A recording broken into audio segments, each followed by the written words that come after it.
శివాజీ మహారాజ్. ఛత్రపతి శివాజీ మహారాజ్ భారతదేశ చరిత్రలో అత్యంత గొప్ప, ధైర్యశాలి మరియు దార్శనికత కలిగిన రాజులలో ఒకరు. ఆయన మరాఠా సామ్రాజ్య స్థాపకుడు.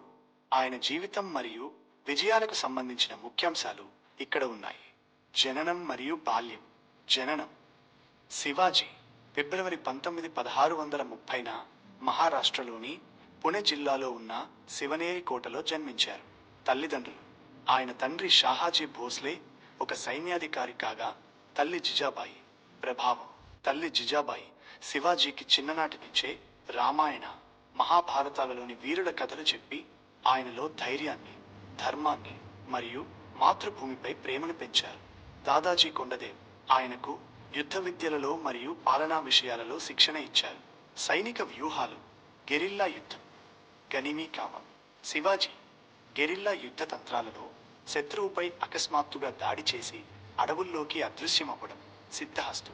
తక్కువ సైన్యంతో మొఘలులు మరియు బీజాపూర్ సుల్తానుల వంటి పెద్ద సామ్రాజ్యాలను ఎదుర్కోవడానికి ఆయన ఈ వ్యూహాన్ని అద్భుతంగా ఉపయోగించారు.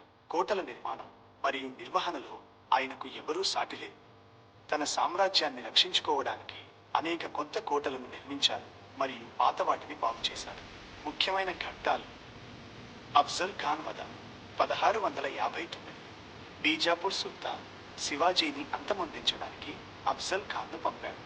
అయితే శివాజీ అత్యంత వ్యూహాత్మకంగా వ్యాఘ్రణకం, పులిగోర్లు ఉపయోగించి అఫ్జల్ ఖాన్ను సంహరించారు. ఆగ్రా నుండి తప్పించుకోవడం 1666. మొఘల్ చక్రవర్తి ఔరంగజేబు శివాజీని ఆగ్రాలో మోసపూరితంగా బంధించినప్పుడు ఆయన స్వీట్లు మరియు పండ్ల బుట్టలలో దాగి చాకచక్యంగా తప్పించుకున్నారు. ఇది భారతీయ చరిత్రలో అత్యంత సాహసోపేతమైన సంఘటనలలో ఒకటి. పట్టాభిషేకం మరియు పరిపాలన. ఛత్రపతి 1674 జూన్ 6న రాయగఢ్ కోటలో ఆయన పట్టాభిషేకం అత్యంత వైభవంగా జరిగింది. అప్పుడే ఆయన ఛత్రపతి, ప్రజలందరికీ రక్షకుడు అనే బిరుదును స్వీకరించారు. అష్టప్రధాన్. సమర్థవంతమైన పరిపాలన కోసం శివాజీ అష్టప్రధాన్ 8 మంది మంత్రుల మండలి అనే వ్యవస్థను ఏర్పాటు చేశారు. నావికాదళం. సముద్ర తీర ప్రాంతాల రక్షణ కోసం పటిష్టమైన నౌకాదళాన్ని నిర్మించారు. అందుకే ఆయనను భారతీయ నావికాదళ పితామహుడు, ఫాదర్ ఆఫ్ ఇండియన్ నేవీ అని పిలుస్తారు. వ్యక్తిత్వం. శివాజీ మహారాజ్ కేవలం గొప్ప యోధుడు మాత్రమే కాదు, గొప్ప పాలకుడు కూడా. ఆయన సామ్రాజ్యంలో మహిళలకు అత్యున్నత గౌరవం ఉండేది. అలాగే ఆయన అన్ని మతాలను సమానంగా గౌరవించేవారు. ఆయన పాలనలో ఎవరిపైనా బలవంతపు మత మార్పిడులు జరగలేదు. శివాజీ మహారాజ్ ఏప్రిల్ 3, 1680న మరణించారు. కానీ ఆయన స్థాపించిన స్వరాజ్య, స్వయం పాలన భావన మరియు మరాఠా సామ్రాజ్యం ఆ తర్వాతి కాలంలో భారతదేశ చరిత్రను గొప్పగా ప్రభావితం చేశాయి. యాక్ట్ 1 ప్రతాప్గఢ్ యుద్ధం 1659 గెరిల్లా వ్యూహానికి నిదర్శనం. బీజాపూర్ సుల్తాన్ ఆదిల్ షా శివాజీ ఎదుగుదలను అడ్డుకోవడానికి తన అత్యుత్తమ సేనాని అయిన అఫ్జల్ ఖాన్ భారీ సైన్యంతో పంపాడు. శివాజీకి తన చిన్న సైన్యంతో మైదాన ప్రాంతంలో వారిని ఎదుర్కోవడం అసాధ్యమని తెలుసు. అందుకే ఆయన తన అద్భుతమైన గెరిల్లా యుద్ధ వ్యూహాన్ని అమలు చేశాడు. వ్యూహం. అఫ్జల్ ఖాన్ మహాబలేశ్వర్ సమీపంలోని దట్టమైన అడవులతో నిండిన ప్రతాప్గఢ్ కోట వద్దకు రప్పించారు. ఇది మరాఠాలకు బాగా తెలిసిన మరియు అనుకూలమైన ప్రదేశం. చారిత్రక ఘట్టం. సంధి కోసం ఇద్దరు ఒక గుడారంలో కలుసుకున్నారు. ఆలింగనం చేసుకునే నెపంతో అఫ్జల్ ఖాన్ మోసపూరితంగా తన కత్తితో శివాజీని పొడవడానికి ప్రయత్నించాడు. ఇది ముందే ఊహించిన శివాజీ దుస్తుల లోపల ఇనుప కవచం ధరించి ఉండటం వల్ల ప్రాణాపాయం తప్పింది. వెంటనే ఆయన తన చేతికి దాచుకున్న వ్యాఘ్రనకం, పులిగోర్లుతో అఫ్జల్ ఖాన్ పొట్టను చీల్చి సంహరించారు. విజయం. నాయకుడు చనిపోవడంతో అయోమయంలో పడిన బీజాపూర్ సైన్యంపై అప్పటికే అడవిలో నక్కి ఉన్న మరాఠా సైన్యం అకస్మాత్తుగా దాడి చేసి భారీ విజయాన్ని నమోదు చేసింది.